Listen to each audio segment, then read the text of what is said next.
Olá a todos, bem-vindos a mais um vídeo do canal. No vídeo de hoje, eu queria fazer um desabafo. Eu sei que a pretensão do canal desde o começo era poder estar passando conteúdos científicos, conteúdos filosóficos, mas a gente tem que tentar também pensar um pouco sobre a realidade que a gente vive. Pensar um pouco sobre o contexto histórico, social e político que a gente está vivendo hoje. E eu estou percebendo muito a questão da polarização política entre as pessoas, entre direita e esquerda. Muitas vezes você vai conversar com as pessoas e as pessoas não conseguem definir o que, o que significa direita e o que significa esquerda. E de uma certa forma, a gente percebe que essa polarização ela é criada na mente das pessoas desde a infância, desde a escola, desde a doutrinação ideológica que tem na escola. Você vê, por exemplo, que muitos dos professores eles são de esquerda. Tem um motivo por trás disso. Tem todo um pensamento ideológico por trás disso. Toda a ideia de infiltração ideológica nos estudos e na educação por parte da esquerda. Mas muita gente que se diz de esquerda e que defende o PT, por exemplo, como o maior representante que a gente tem aí da esquerda no Brasil, assim como o PSOL,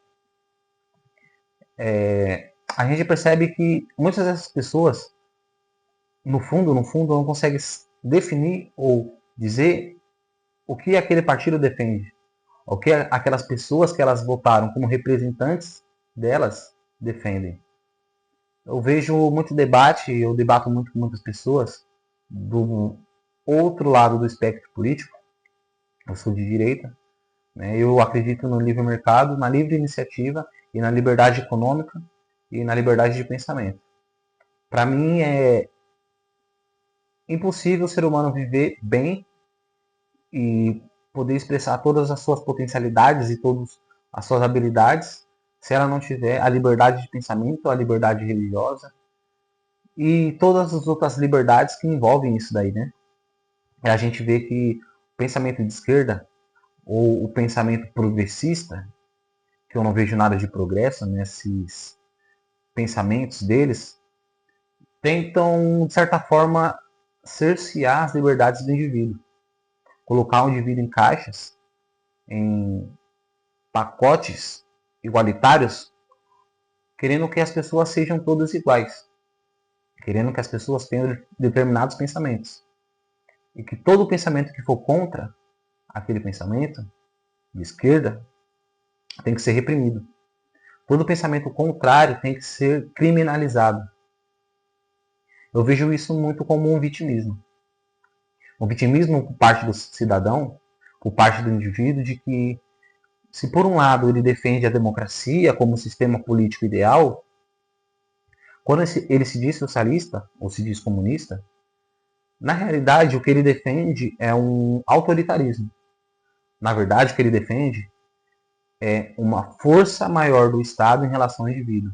Ou seja, ele quer que o indivíduo se submeta, se humilhe e se deixe levar por todos aqueles pensamentos das pessoas dominantes politicamente. Porque, querendo ou não, vivemos em uma sociedade. E toda sociedade, ela carece de uma organização política entre as pessoas. Existem relações de poder entre as pessoas. Mesmo você propagando a ideia falsa de que o mundo ideal, com as pessoas ideais, não existiriam isso. Mas o pensamento de esquerda não leva em conta o mundo real, não leva em conta aquilo que as pessoas realmente fazem, o que elas realmente são. O socialismo e o comunismo, eles colocam o ser humano no pedestal de bondade, e isso desde Rousseau. Tá? Para quem conhece o pensamento de Rousseau, ele vai dizer que o ser humano é bom e a sociedade corrompe o ser humano. Na prática, a gente não vê isso. Na prática, o que a gente experimenta é que o ser humano ele nasce ruim, mas as regras do convívio social, as regras da civilização, controlam esses ímpetos maléficos do ser humano, esses ímpetos de agressão, essas vontades, esses desejos malignos do ser humano. É difícil expressar, é complicado pensar. Mas você vê, por exemplo, que no Brasil existem dois lados. E o indivíduo no Brasil, ele é doutrinado de tal maneira, numa produção em massa na escola, de pensamentos iguais através do professor, como fonte de conhecimento, mas na realidade ele só fala de esquerda, de esquerda, de esquerda, de revolução e de que há necessidade de acabar com um sistema capitalista maligno, mas que no fundo, a gente sabe que aquele professor ou aquela pessoa que está criticando o capitalismo, ela vive bem graças ao capitalismo. Se não fosse o capitalismo, desde o século XVIII, com a Revolução Industrial, promovessem progressos cada vez maiores para as pessoas, a gente ainda estaria vivendo num sistema medieval, num sistema de sucerano e vassalo, num sistema de senhor escravo, num sistema de troca. Ainda viveríamos numa sociedade agrária, numa sociedade camponesa. Graças à Revolução Industrial, a gente passou por processos que ocorreram, sim, a gente não pode negar. Ocorreram explorações, ocorreram movimentos imperialistas na África, no continente americano, no continente africano. Pessoas morreram, sim, e a gente não pode deixar de citar isso. Mas muitos países que criticam o capitalismo por ser severo, por ser selvagem, por ser explorador, no fundo, baseiam seu sistema econômico no capitalismo. Você vê, por exemplo, a China. A China é um país comunista. O governo é comunista. Ou seja, o povo não tem direito a nada. Só tem direito a fazer aquilo e a ter aquilo que o governo quer que o povo tenha. São todos iguais. Todos vivendo a mesma vida. Aquilo que o partido quer que viva. Assim como em Cuba, assim como na Venezuela, assim como na Coreia do Norte. O povo vivendo na miséria, enquanto aqueles representantes que se dizem super carinhosas, super caridosas com o ser humano, na verdade não estão nem aí para ninguém. Elas querem saber dos direitos delas, querem saber das melhores e dos luxos delas, daquele grupo. Então, se por um lado o sistema socialista comunista ataca os antigos sistemas, como as oligarquias, as monarquias, porque se baseia em direitos divinos ou em aristocracias militares ou aristocracias sacerdotais, o socialismo ele acaba criando uma outra oligarquia, onde o poder político ele vai passando de pai para filho, vai passando de geração em geração entre a mesma família. A gente vê isso na China. O poder não sai da mão do presidente, que praticamente é um rei.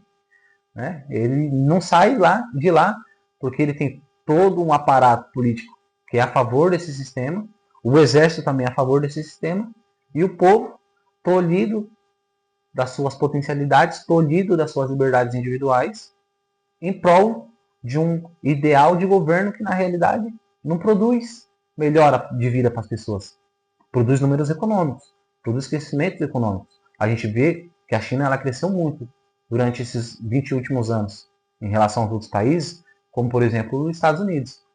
Mas, sinceramente, entre viver na China e entre viver nos Estados Unidos, eu acho que a maioria das pessoas prefeririam morar nos Estados Unidos, né? Isso é sem sombra de dúvida. O que me fez parar para fazer esse vídeo foi justamente a idiotização do indivíduo brasileiro, do povo brasileiro, onde ele não consegue enxergar que entre dois aspectos políticos, entre essa simetria ideológica que existe entre direita e esquerda, você não precisa ser de um lado ou do outro. Se você ataca um lado, não significa necessariamente que você é do outro. Se eu ataco o Lula, não significa necessariamente que eu sou a favor do Bolsonaro. Eu sou contra muita coisa que ele disse, muita coisa que aconteceu no governo dele, assim como no governo Lula.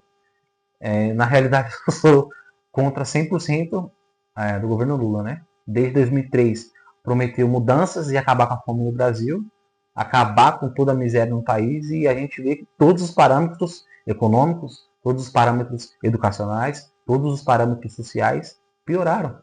A educação piorou, a violência piorou, a violência contra a mulher piorou, A segurança anda uma porcaria. A saúde nem se fala. E a gente vê que as grandes mídias, que são responsáveis por levar a informação para as pessoas, por criar no senso comum determinadas ideias sobre o governo, determinadas ideias de como o país está, ela acaba se beneficiando disso. Porque o governo acaba implantando dinheiro nas mídias sociais para dizer que está tudo bem. A gente vê, por exemplo, a Miriam Leitão, que é muito engraçado, é cômico, é algo que só acontece no país, nesse país, só acontece no Brasil.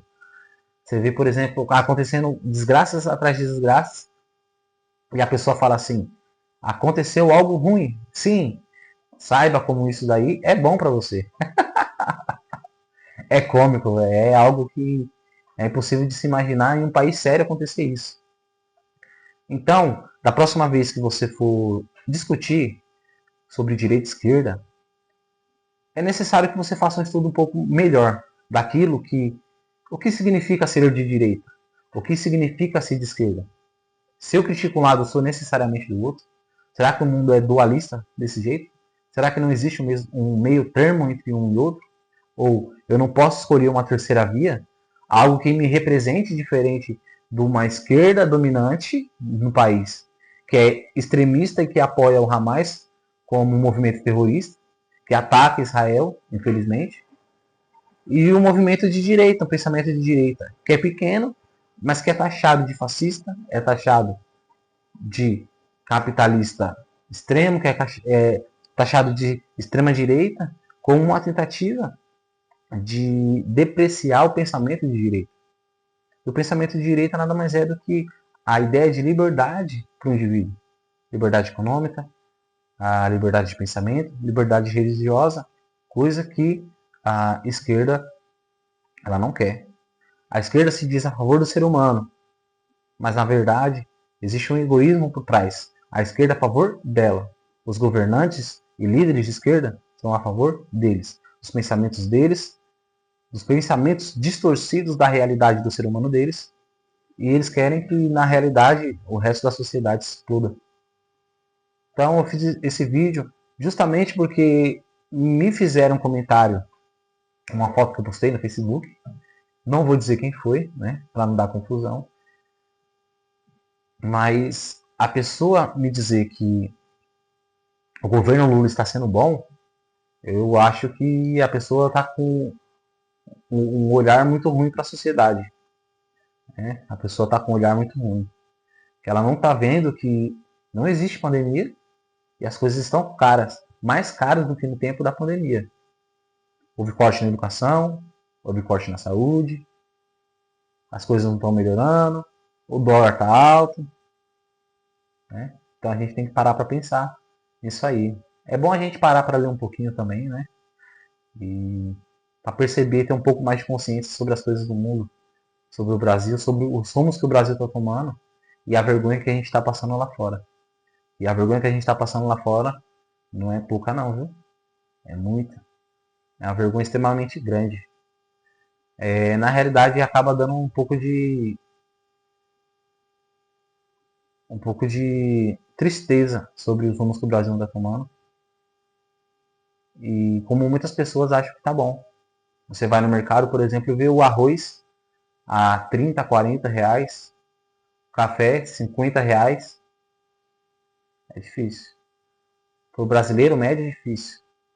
Com alto índice de desemprego, com salário de R$ 1.500, que muitas vezes só paga o aluguel, a água e a luz, é difícil. Mas a gente não pode desistir, né? A gente tem que continuar nessa luta aí e ir contra todo o governo que for ruim para o povo.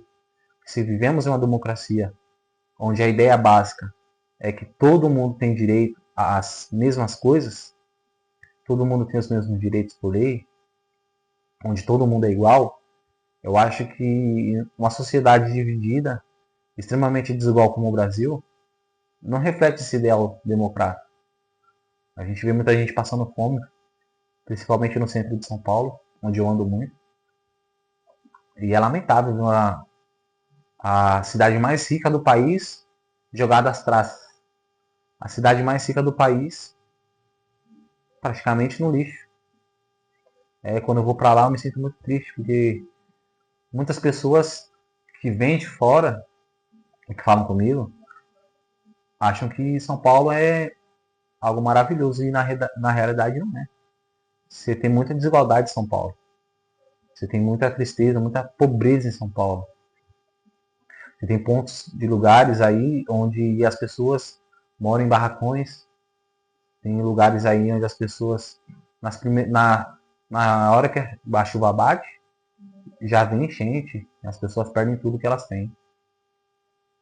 Saneamento básico precário, encanamento de esgoto precário, pessoas sem água, pessoas desempregadas. E a realidade do brasileiro é essa daí. Você vê um indivíduo sem educação política, um indivíduo que não sabe ler, não sabe interpretar aquilo que vê, aquilo que ele lê, não sabe interpretar sobre as notícias, as coisas que estão acontecendo, e ele idealiza o político como o salvador da pátria. Idealiza o ladrão como se fosse o Jesus da cruz. E o povo votar numa pessoa que foi presa como sendo a prerrogativa de que seria alguém propício a desenvolver o Brasil e a levar o Brasil para o progresso, é realmente lamentável. Então, esse vídeo foi um desabafo, um pouco uma conversa aí sobre direita e esquerda. Mais para frente eu vou fazer um vídeo aí explicando melhor o que é direita, explicando melhor o que é esquerda, por que o socialismo não funciona, por que o socialismo é uma prerrogativa para governos conseguirem manipular o povo e dominar o povo. E é isso. Muito obrigado e até o próximo vídeo. Valeu!